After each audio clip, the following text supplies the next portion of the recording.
Finally दोस्तों खेसारी लाल ने आकर मीडिया के सामने कुछ ऐसा खुलासा कर दिया है जो पब्लिक बहुत ज़्यादा देख के इंसाइटेड हो रहा है। इसमें पूरी जानकारी देंगे, उस वीडियो को भी आप लोग को दिखाएंगे। और अगर मेरे चैनल पे नए तो मेरे चैनल को लाइक और सब्सक्राइब और शेयर जरूर करें, बेल आइकन दबा दें कि ऐसे न्यू अपडेट सबसे पहले आप तक पहुँचे। तो खेसारी लाल यादव ने कुछ ऐसा कह दिया है रवि किशन और मनोज तिवारी के बारे में, जिसको लेकर पब्लिक बहुत ज़्यादा एक्साइटेड है। जैसे में आप लोग अगले वीडियो में देख रहे थे कि मनोज तिवारी ने खेसारी लाल यादव को भला बुरा बोला था, जैसे में रवि किशन भी। तो चलिए इस वीडियो को स्टार्ट करते हैं। आप लोग देख के कमेंट में जरूर बताइएगा कि ये वीडियो आप लोग को कैसा लगा। उप मुख्यमंत्री है बिहार के, वो आज छपरा में सिमरिया में आए थे और उन्होंने कहा कि लालू जी के तमाम उम्मीदवारों को जो पिछले चुनाव में हरा दिया गया, अब कोई नहीं बचा, तो नाचने वाले को उन्होंने आपको नाचने वाला कह के संबोधित किया और कहा कि नाचने वाले को भेजा है, उनको भी हरा के वापस कर दिया गया। देखिए, वो बहुत बड़े आदमी है, उनकी मैं तुलना अपने आप से करूँ तो शायद मेरे लिए सही नहीं होगा। वो नाच गाना से दूर रहते हैं, संगीत से दूर रहते हैं। इस दुनिया में संगीत से बेहतर इस धरती पे कुछ बना ही नहीं है। संगीत नहीं होता तो हम जिंदा ही नहीं होते, मैं ही नहीं, इस दुनिया का कोई भी आदमी। उनके नज़र में ठीक है, मैं नाचने वाला हो सकता हूँ, बट एक इंसान हूँ, कलाकार हूँ। बट उनके ग्रुप में जितने भी अभी लोग शामिल भी हुए हैं और चाहे जो पहले से भी हैं, वो सारे आसाराम बापू के शिष्य हैं। वो लोग सब प्रवचन करता है।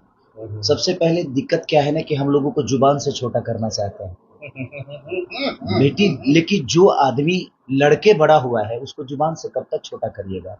मैं उनके शब्दों का जवाब नहीं दे सकता क्योंकि वो शब्द है मेरे लिए। सम्राट भैया मेरे गार्जियन आज भी थे, कल भी हैं, परसों भी रहेंगे। मैं विरोधी किसी के शब्दों का हो सकता हूँ, उसके विचारधारा का हो सकता हूँ, मैं किसी इंसान का विरोधी नहीं हूँ। उनके मन में जो मेरे लिए सम्मान है उसका स्वागत है। मैं नाचने वाला हूँ, उन्होंने गलत नहीं बोला है, बट मैं एक इंसान कितना बेहतर हूँ शायद उनको पता चलेगा जीतने के बाद कि आपके भी लोग यहाँ पे थे, लेकिन उसके बावजूद भी छपरा की बदहाली आपने क्या किया। मेरे कहने का मतलब कि मैं नाचने वाला हूँ कि गाने वाला हूँ ये मायने नहीं रखता है, मैं छपरा को कितना बेहतर बना सकता हूँ ये मायने रखता है। लोग मेरे गाने को ट्रोल करेंगे, मैंने भजन भी बहुत गाए हैं, लेकिन वो किसी को याद भी नहीं है और ना ही उसकी चर्चा कोई करेगा।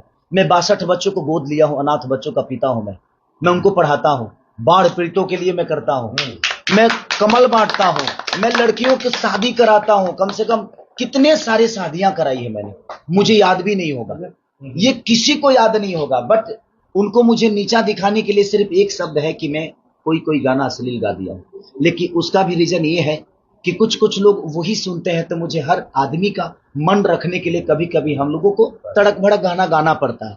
वो हमारी एक कलाकार की मजबूरी है। बट सम्राट भैया ने अगर मुझे इस बात शब्दों से सवारा है तो मेरे बड़े भाई हैं, मैं उनको कभी बुरा नहीं बोल सकता क्योंकि वो लोग राजनेता हैं, मैं कलाकार हूँ। कलाकार हृदय से होता है, कलाकार दिल से होता है। वो दिमाग से दुनिया को हैंडल करते हैं, मैं दिल से करता हूँ, फर्क यही है। तो उनके शब्द मेरे लिए क्या है मायने नहीं।